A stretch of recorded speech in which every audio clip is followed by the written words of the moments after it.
Morning, જય શ્રી કૃષ્ણ. સવાર થઈ ગયું ને સવારના વાગી ગયા છે 8:45 અને જો આપણે કામ કરીને નીચે અહીંયા વસલા માળે આવી ગયા છીએ હવે. અને જો મમ્મી નાસ્તો કરવા બેઠા છે, ઉપરથી નીચેથી ઉપર આવ્યા અને હું ઉપરથી નીચે આવી એટલે બે વચ્ચે ભેગા થયા છે. જય શ્રી કૃષ્ણ.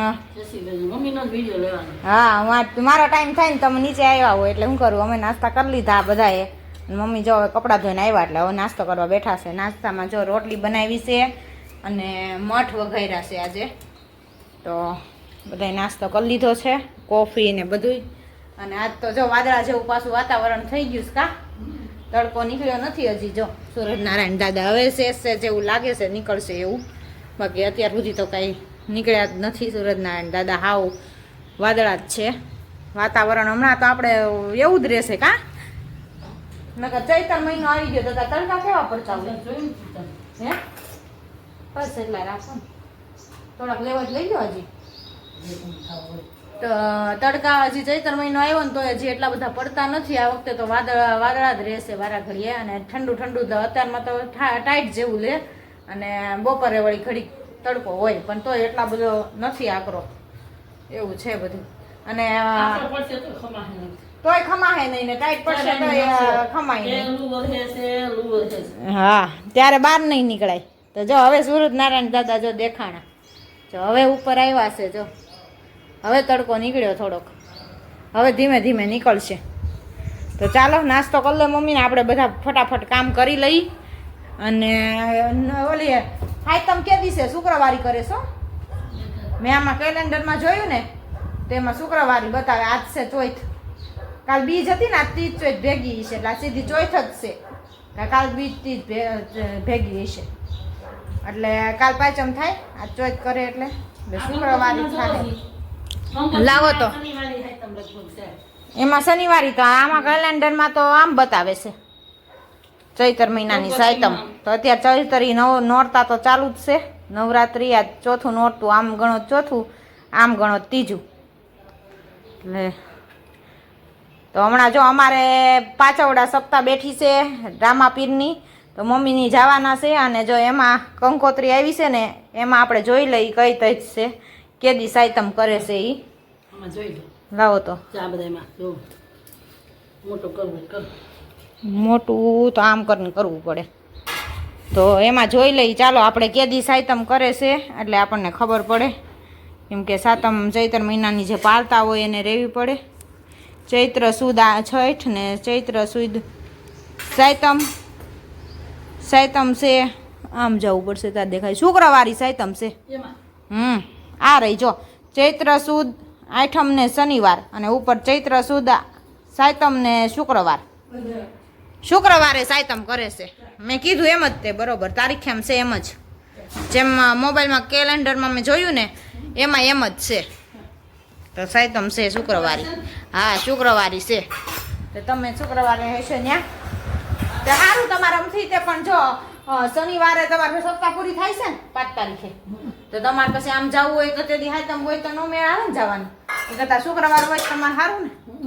એટલે તો ચાલો હવે નાસ્તા પાણી જો મમ્મીએ કરી લીધા ને હાલો પેલા ફટાફટ કામ કરી લઈ. ચાલો તો જો આપણે કામ કરીને ફ્રી થઈ ગયા, વાગી ગયા છે 10 અને કામકાજ બધું પતી ગયું છે. મમ્મી મંદિરે વયા ગયા છે ક્યારના, કેમ કે 9:15 વહી ગયા છે એ તો. અને આપણે 10 વાગ્યા ત્યાં જો પોતા બધું કમ્પ્લીટ થઈ ગયું છે ને રસોઈ પણ બધી કમ્પ્લીટ થઈ ગઈ છે. આખા રીંગણા બટેટાનું શાક, દાળ ભાત ને રોટલી બધું બની ગયું. એક રોટલી જ બનાવવાની બાકી છે, તો એ હવે બપોરે બનાવશું. 11:30 ઉપર આવશું, ત્યાં સુધી આપણે મશીને બેસી જઈએ કેમ કે ફ્રી થઈ ગયા વહેલા. તો હવે કામ થોડું ઘણું થાય તો કરી લઈ. અને અમારું નવું મશીન આવ્યું છે, પણ નવા મશીનમાં સીવવાની એટલી મજા આવે છે ને એમ થાય કે આયકાત રાખી એવું મસ્ત મશીન આવી ગયું છે. ઓટો ઓઇલ તો આપણે નવું લીધું છે, તો એમાં હવે અત્યારે કામ કરીએ છીએ આપણે. તો ઘા કામ થાય કેમ કે સ્પીડ વધારે આવે ને એમાં એટલે. અને જૂનું મશીન હવે પડ્યું છે, તો હવે એને લઈ જશું ગામડે. થોડાક ટાઈમ અહીં પડ્યું રહેવા દેવું, 1-1.5 મહિના પછી આપણે લઈ જવાનું છે ને ગામડે. અને જો શાક ને બધું કમ્પ્લીટ થઈ ગયું છે, તો હવે જઈએ નીચે. ચાલો પછી મળીએ આગળ. વાગી ગયા 3:30 ને આપણે જો આવી ગયા નીચે અને મશીને બેસી ગયા છીએ. અને અમારા આરાધ્યા જો, આરાધ્યા જો પેપ્સી લઈ આવી. મમ્મી આમ કર્યા રાખે. આરાધ્યા પેપ્સી લઈ આવી છે અને જો ખાય છે અને અમારે કલાક પોગાડશે આરાધ્યા પેપ્સી. મમ્મી જો પારાયણે સાંભળે છે ને એટલે આમાં મમ્મ કર્યા રાખે છે એમ કે ધીમે બોલો એટલે એવું કરે છે. અને આરાધ્યા પેપ્સી ખાય છે ને આપણે જો મશીને સીવવા બેસી ગયા છીએ. તો ચાલો નવા મશીનની મુહૂર્ત ચાલુ થઈ ગયું છે કેમ કે જો આપણે અહીંયા કામ કરીને રાખી દીધું છે ઢગલા અને ઈશ્વરથી આપણે બેસી ગયા છીએ 2:30 વાગ્યાના પણ લગ અત્યારે ચાલુ કર્યો છે. તો ચા પાણી પીને મસ્ત ફ્રેશ થઈને નીચે આવી ગયા છે. ચાલો મળીએ આગળ પાછા.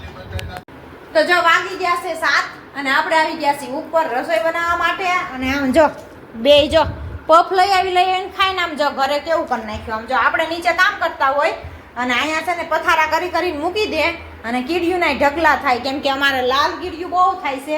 તો જ્યાં હોય ને લાલ કીડિયું. તો જો હવે આપણે રસોઈ બનાવવા આવ્યા છીએ તો બનાવવાનું છે બટેટાનું શાક ને ભાખરી. તો મેં અહીંયા બટેટા લઈ લીધા છે.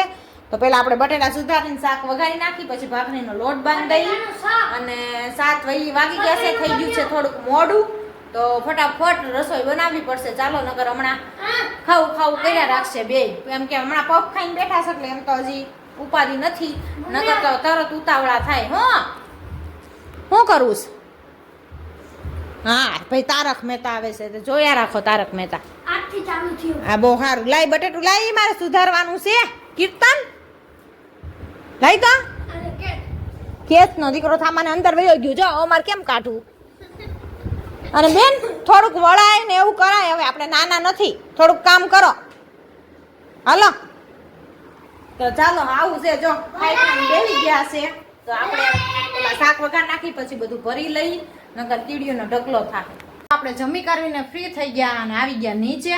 તો જો અહીંયા આ બધા થપ્પા પડ્યા છે. હવે એને બધું હંકેલવાના બાકી છે. તો હવે કેટલું બધું કામ ક્યારે હંકેલા હે હવે ખબર નહીં. જોઈએ હવે કેટલા વાગે છે. સંકેલવાનો ટાઈમ કેટલા વાગે થાય પૂરો એ કંઈક નક્કી નથી. તો હવે ચાલો ફટાફટ આપણે બેસી જઈએ નકર પછી વાગશે મોડું થશે. કેમ કે જો 2 થપ્પા મારી દીધા છે અને આ બધા થપ્પા હજી હંકેલવાના બાકી છે. તો હવે આખો દિવસ કામ કર્યું હોય અને હાંજ પડે ને એટલે રાતે પછી જો જમી કાઢીને ફ્રી થાય એટલે નીચે આવીને પછી આ હંકેલવાનું કામ કરવાનું. એટલે આખો દિવસ આમાં નામાં જ કાઢવાનો, ટાઈમ જ ન રહે બીજો કાંઈ. તો ચાલો ફટાફટ હંકેલી નાખી જેટલા હંકેલા એટલા. કેમ કે સીવીને ઢગલો કર્યો હોય પાછું હંકેલીને દેવું પડે. તો એવું છે ગમે એ કામ કરો કાંઈ પહેલી વાત નથી. બધું આવું જ છે. જો મથો ને તો થાય નકર કાંઈ ન થાય એવું છે. તો જો ઢગલો થઈ ગયો છે મોટો જબર. તો હવે આ હંકેલવાનો છે. અડધો રૂમ ભરાઈ ગયો છે. ચાલો ફટાફટ હંકેલી લઈ પછી મળીએ આગળ પાછા.